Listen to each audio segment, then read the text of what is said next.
Schoology tips and tricks. Tip number 13, pages that pop.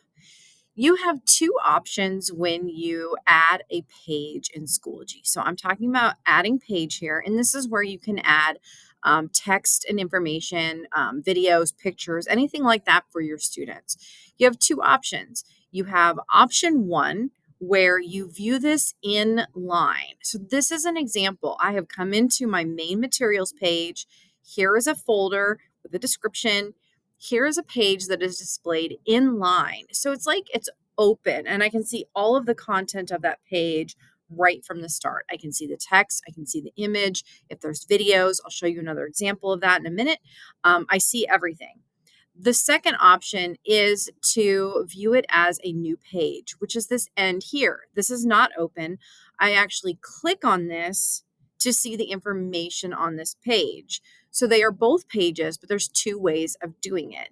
If I go back to this, when I am editing my page, at the very bottom, you have this option here for display in line, which is what I have. So it's open. Your students open a folder and this page of information is open and they don't have to click anywhere to figure out what's going on. So the lesson information is there, the videos are there, the pictures are there, more lesson information. It's all visible, almost like going to a website and scrolling through the content. Or display on a new page. And if I have that display on a new page, now when people come here, they would actually have to click on Workshop Overview to open that up to view it. And as we all know, the more times your students have to click on things, the less likely they are to actually do it. So sometimes having that inline view is a really good way to look at something. As an example, again, and everyone has to find their own way, this is what I found worked for me, especially during the pandemic when I was trying to help my students to really follow what was going on in my course. So when my students go into this Unit 2 folder, my overview is displayed in line. So it's right there for them to see our essential questions for the unit, our essential skills about this unit and everything. And then I had my folders. And if my students went into this folder about the Black Forest, the first thing they would see is the lesson overview displayed in line. So it's open, it's right there. They can see everything about it. And then there was a folder with lesson activities.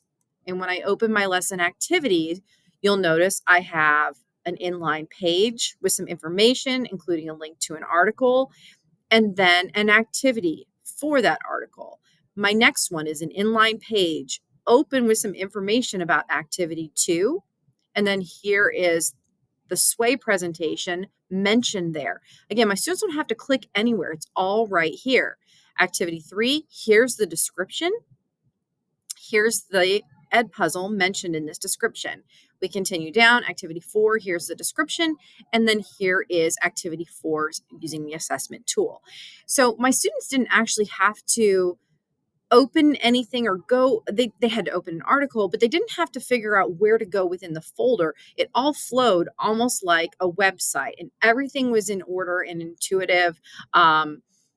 This is just what worked for me and what I'm talking about when I say pages that pop for inline versus on a new page. So something to think about if you use the pages feature within Schoology.